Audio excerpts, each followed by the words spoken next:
આવતી નથી. ઈ હાસુ હો તારું બધાયને એમ જ હોય. ગઈકાલે મેં મારી પત્નીને ફોન કર્યો કે તને પિયર ગયા 10 દિવસ થઈ ગયા, તું તો મને યાદ જ નથી કરતી. મારી પત્ની કહે હતું હશે એવું કઈ?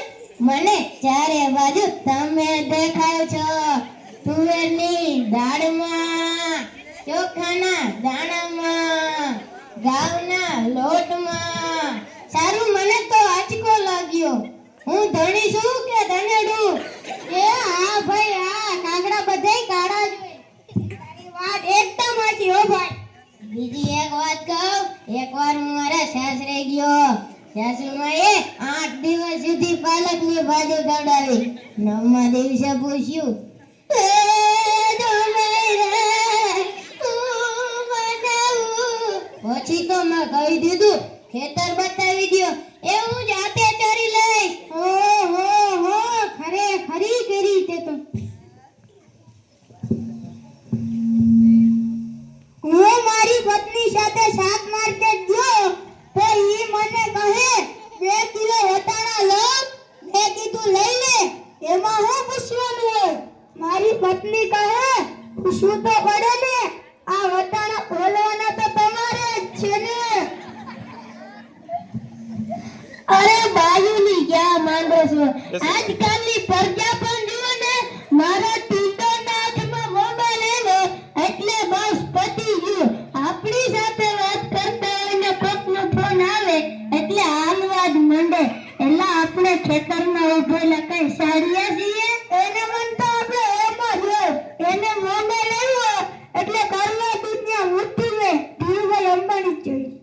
એમાં આ જીવો આવ્યો ત્યાંથી તો છોકરા આપણો જીવ લઈ ગયા છે. અરે એનું નામ જીવો ના પણ મરો એવું રાખવું જોઈતું તું. એ મોબાઈલ આવ્યો એટલે કેમેરો ગયો. એ મોબાઈલ આવ્યો એટલે ઘડિયાળ ગઈ. એ મોબાઈલ આવ્યો એટલે બેટરી ગઈ. એ મોબાઈલ આવ્યો એટલે ટપાલ ગઈ. એ મોબાઈલ આવ્યો એટલે કોમ્પ્યુટર ગયું. એ મોબાઈલ આવ્યો એટલે નીરા ગઈ. એમાં આપણો મોબાઈલ આપણી ઘરવાળીના હાથમાં આવ્યો તો આપણે આવી ગયા. આ જીવા પરથી યાદ આવ્યું, અત્યાર સુધી 25 પૈસા હાલતા હતા ઈ કોણે બંધ કરાવ્યા? તમને કોઈને ખબર છે? નથી ખબર ને? એ સરકારે બંધ કરાવ્યા, બીજું કોણ બંધ કરાવે? એ ના, ઈ 25 પૈસા એટલે પાવલી. ઈ પાવલીએ જીવા વાળા મુકેશ અંબાણીએ બંધ કરાવી. હા, ઈ કેવી રીતે? જો હું કહું, આ મુકેશ અંબાણીના લગ્ન થતા હતા ને ત્યારે આ પાવલી એટલે ઘણા બધા પૈસા થાય. એક ગોર મારા ઘડીએ ને ઘડીએ કીધા રાખે, પાણીની ચમચી ભરો ને મૂકો પાવલી. ગણપતિ પૂજન કરાવે અને કે મૂકો પાવલી.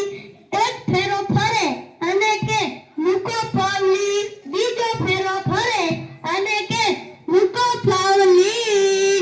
મુકેશને એટલી ખીચડી આખો દેશ મને મુકેશ અંબાણી કહે છે અને આ ગોર મહારાજ મૂકો પાવલી કહે છે. મોટો થઈને આ પાવલી બંધ ન કરાવું તો મારું નામ મુકેશ અંબાણી નહીં. પછી જો બંધ કરાવીને ઈ મોબાઈલ ને છોકરા કઈ બગડ્યા છે જાણે મોબાઈલ જેનો બાપ ને એની માં ના હોય. આપણા છોકરાની તો વાત જ ના થાય હો. વાડિયા મોકલો હોય, ગામને પાદરે જઈને બેઠો હોય, અવેડાના ડાટા કાઢી નાખે એવા હોય. મેં ઓલા પહેલાને કીધું કે તારો છોકરો પથ્થરના ઘા કરે છે, કોઈને વાગી જશે. તો પહેલો મને કે ઈ મારો છોકરો નહીં, ઈ મારો ભાણિયો છે. મારો છોકરો તો તારી મોટરસાઇકલના ટાયરમાં હવા કાઢે જો. એ લાટા પાટા શંકર કરીને સ્કૂલે મોકલો અને ઘરે પાછો આવે તો પલેલે કાગડા જેવો થઈ ગયો. મારા ટીનિયાને સાહેબે પૂછ્યું કે 15 ફળના નામ બોલ. ટીનિયો કે એક સફરજન, બીજું ચીકુ, ત્રીજું પપૈયું અને 1 ડઝન કેળા. થઈ ગયા ને 15 ફળ. લ્યો કરો વાત.